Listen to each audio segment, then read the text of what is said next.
Hello, and welcome to this latest episode of the Driving Net Profit with Zero Emissions podcast. I'm Barbara Albert, co-CEO of 100% Renewables, a consultancy specializing in the development of net zero strategies. This podcast episode is sponsored by AusIndustry, a Commonwealth government program. Today's recording is based on a webinar I recently ran under this program to explain the fundamentals of net zero to Australian small and medium-sized businesses. Because there is so much content to cover, I've recorded 2 episodes, and you're now listening to the second part. In the first part of this special recording, I discussed the first 3 topics on the agenda, which centered around an introduction to carbon accounting, carbon scopes, how you can calculate your carbon footprint, and how you can develop decarbonisation and net zero pathways. In today's episode, I will discuss carbon offsetting, carbon farming, and insetting, which are necessary ingredients for a net zero or carbon neutral strategy. You might be asking yourself what insetting is all about. Offset is a concept that's more readily understood, while the concept of insetting is only just emerging. Insetting means that you are investing in projects that have a closer connection to your business, perhaps in your supply chain or through land that you or one of your partner organizations owns. It's a good strategy and perhaps the missing link you have looked for if you want to support local projects that sequester carbon and enhance natural capital, such as planting trees. Insetting gives you more control and oversight, but it means more work and is costly as opposed to offsetting, which is simpler and done at arm's length. For instance, measuring and verifying the emissions saved by an insetting scheme may be more complex, and there may not be an established methodology for this, or at least not yet. This can make it harder for insetting to pass an external audit process for generating carbon credits. This section is mostly relevant for companies that have large parcels of land. If you don't, then this section may still be relevant for you, as you might partner with a large landholder, or even just to learn about carbon farming and insetting. So carbon farming is about a change in your land management to either avoid the emissions of greenhouse gases from your activities or to change your activities to increase the storage of carbon in the land, either in trees or in soil. Activities within carbon farming fall into 2 broad groups, either emissions avoidance or sequestration, although some methods involve a bit of both. The key thing is that to earn Australian carbon credit units, you need to use a method that's registered and available for use under the Emissions Reduction Fund. For each tonne of carbon emissions you either avoid or store in vegetation or soil, you can get 1 Australian carbon credit unit, or ACCU, under the Emissions Reduction Fund run by the Commonwealth Government.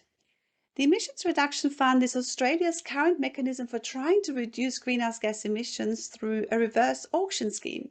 So people bid in to say, we will reduce emissions or we will increase sequestration.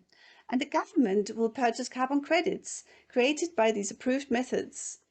Lately, this has changed a lot as the government has opened this up more into the private sector. So a couple of examples of carbon farming methods are planting trees, which unlocks new opportunities for long-term storage of carbon emissions, such as storing carbon through restoring mangroves and tidal marshes, or storing carbon in soil, reducing emissions from cattle and capturing and destroying the methane from effluent waste from piggeries. So carbon farming is still an evolving industry, and you have to decide which method is most suitable for your circumstances.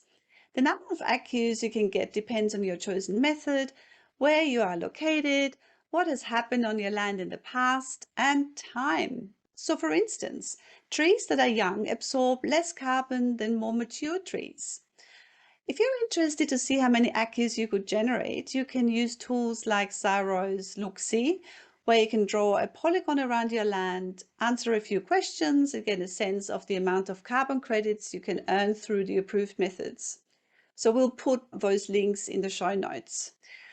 Bear in mind, though, your future plans, because ACCUs are a financial instrument and you need to be very careful with what this means for you. So, for instance, what happens if you sell your land? Or what happens if the trees you plant burn during a fire?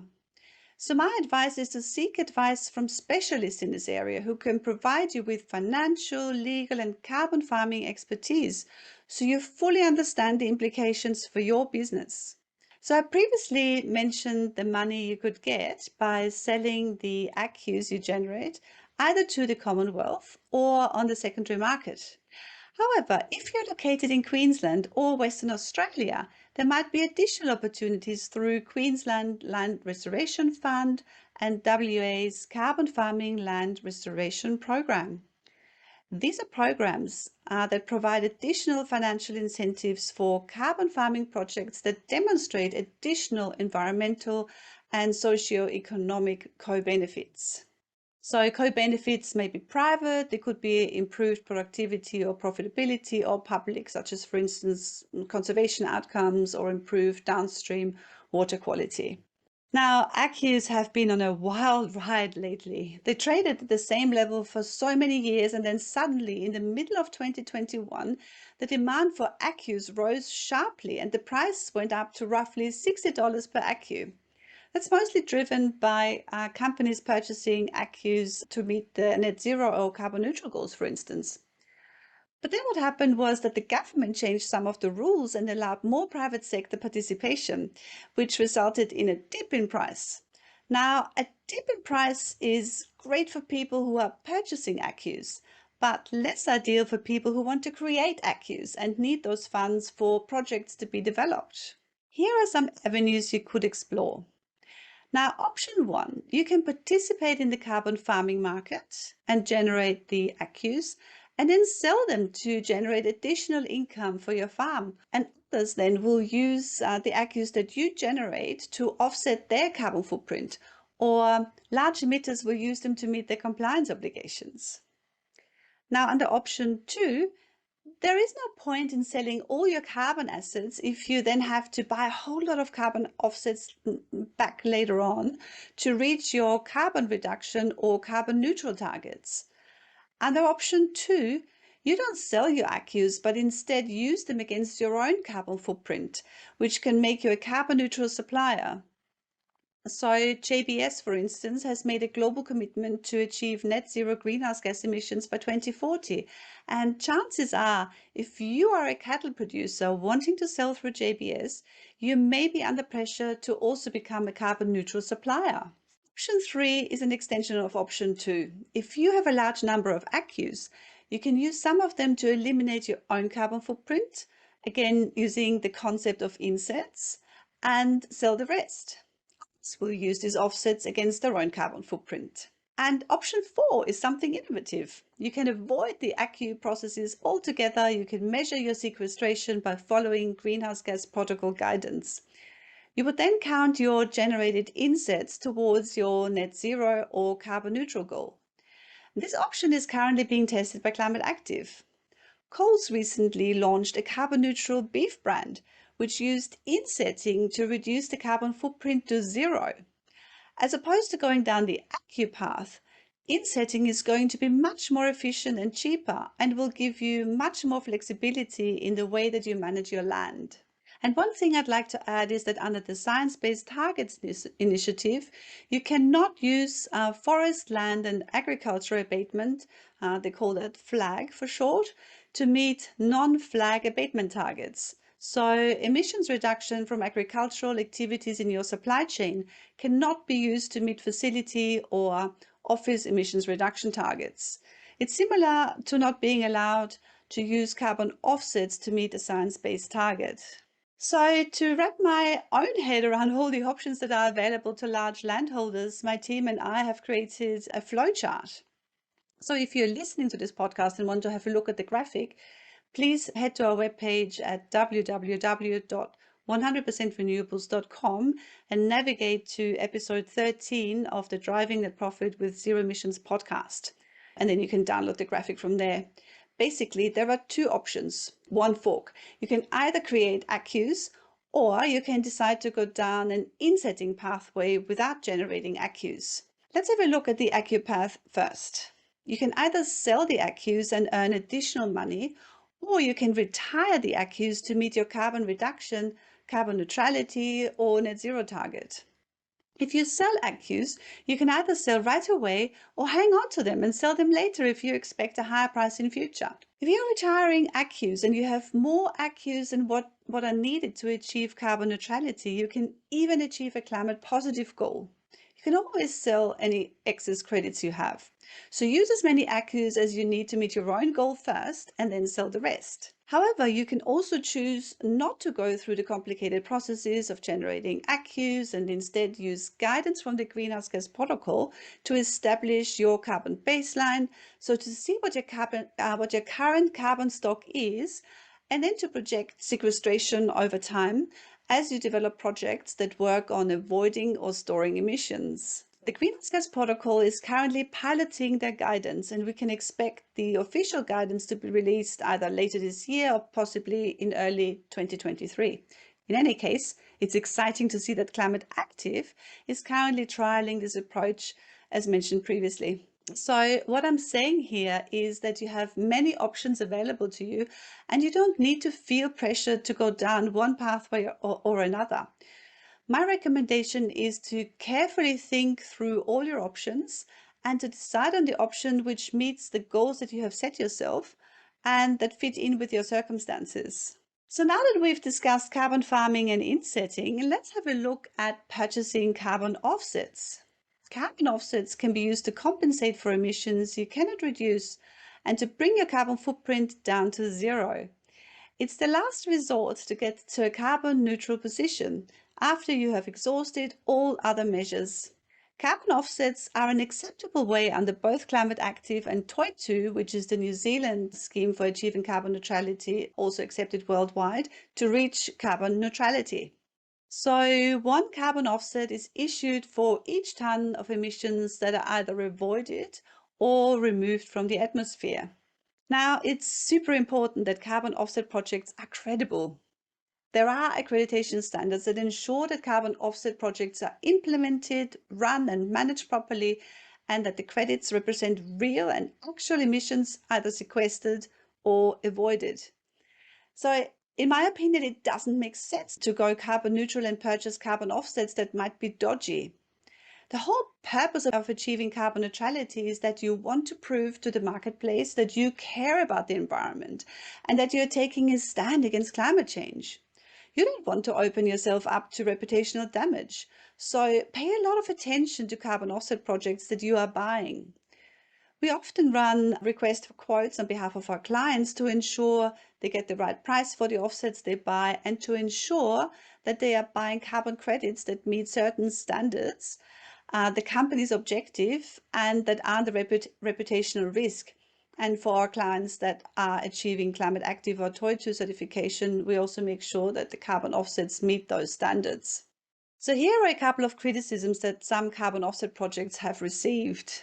Westpac got into a lot of trouble because it supported a carbon reduction project at a menthol factory, which produced menthol for a tobacco factory. And Professor Andrew McIntosh, the former chair of the Emissions Reduction Assurance Committee, criticized that 70 to 80% of accus are low in integrity and do not represent additional abatement, so the focus being here on additional. He says that the Emissions Reduction Fund scheme is dominated by three types of projects, being avoided deforestation in Western New South Wales, human-induced regeneration of native forests in the dry rangelands of Queensland, New South Wales, Western Australia, South Australia, and the Northern Territory, and the combustion of methane from landfills. These three projects account for about 75% of all accus issued. And Professor McIntosh says that his research suggests that 70 to 80% of the accus issued to these projects did not represent real and additional abatement. So having heard the criticism of carbon offset projects, what should you be looking out for? So here's my advice. Make sure that the carbon project is additional. Additionality is such an important concept. Evaluating whether a carbon credit is additional, though, is difficult. Additionality can also change over time. For example, the declining cost of cleaner technologies and increasing coverage of carbon prices makes it more likely that renewable energy projects, for instance, will be pursued, even if they do not generate carbon offset credits. So BHP, for instance, avoids investing in carbon offsets from projects where additionality has or may soon become questionable. Second point, it has to be accurate, and you want to avoid overestimation.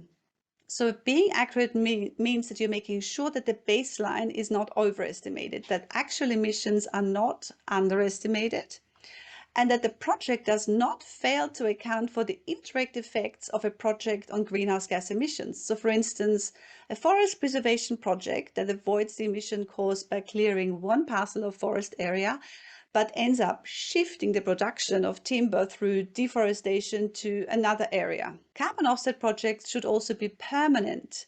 So making sure that emissions won't be released back into the atmosphere, for instance, if a forest is damaged by fire. Carbon offsets should definitely also be real. Although it's rare, it's possible that offset credits may be issued for greenhouse gas reductions that a project developer expects to achieve in the future. So such forward crediting is usually problematic because it can lead to an overissuance of offset credits. And if a project fails to perform as expected, it can pose issues. So for instance, future events, it can also pose issues if future events such as regulatory changes lead to additionality or emissions reduction ownership concerns. And carbon offset projects should definitely be verified.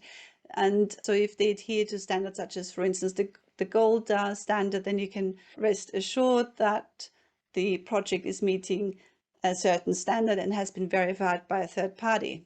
There should also be no double counting. So not double counting means that no two parties claim the same emissions reduction. And the carbon offset project should also not be associated with significant social or environmental harm. See my Westpac example earlier. Another example would be large-scale hydro projects which flood large areas of land and could potentially displace people and animals. Once you have purchased carbon offsets, and make sure that you purchase good carbon offsets from a good reputable broker, you need to make sure that the offsets are cancelled, because if they're not cancelled, you could potentially sell them on. So they have to be taken off the registry, retired, so that they can't be unsold anymore. And best for that to get done through an official credit register, which ensures that the retirement has actually happened. So retirement means cancellation of a carbon offset, and only through cancellation, only through the retirement can you claim the carbon avoidance or the sequestering. Offsets can offer many other benefits in addition to the carbon benefits. So they're often called co-benefits, although we're seeing a shift from co-benefits to core benefits. So one instance of a co-benefit is economic. Economic benefits occur when income from the sale of offset credits flows to the community where a project is located and often translates into employment and community support, or improved infrastructure, or a technology transfer and increased economic activity. Environmental benefits include increased biodiversity, maintaining habitat for native animal and plant species, improved local air and water quality, avoiding vegetation clearance, re-establishing vegetation on previously cleared areas, and improved environmental management. Social and cultural benefits are the positive aspects for communities where a project is based, such as employment for local people or living and working on country, capacity building, improved health and education, and access to clean and affordable energy. My recommendation is to support projects that align with your corporate values. You can look for projects that help people and communities, conserve natural resources, or support the move from conventional to renewable energy. Now here you can see credible standards that are accepted under, for instance, the Climate Active standard. So check whether the carbon offset projects you are buying meet those standards. The most important ones for you are probably ACCUs, so Australian carbon credit units here in Australia, or VE issued by the gold standard, and VCUs. So these would be the most important offsets. So here are some examples of carbon offset projects. Examples could be savanna burning, could be forestry projects, or a biogas digester, or methane offset and reduction projects, or renewable energy projects, or energy efficiency projects, or, like I mentioned before, Australian carbon offset projects. This wraps up part 2 of my special podcast recording on the fundamentals of net zero for Australian small and medium-sized enterprises. Today I've learned about offsetting, carbon farming, and insetting. Please don't forget that if you want to find out more about how you generate emissions, how you calculate a carbon footprint, what emissions reduction opportunities you have, and how you can construct a pathway to net zero or carbon neutrality, you can listen to episode 12, which is part 1 of this special recording. I hope you've been able to take away some valuable information about what net zero means for your business and how you can grab the opportunities that decarbonisation and net zero emissions provide. As always, if you know another person who you think will enjoy this podcast, please let them know so that more people can hear about best practice stories of how organizations are moving to net zero emissions. Thanks so much for tuning in, and I hope to see you in the next episode.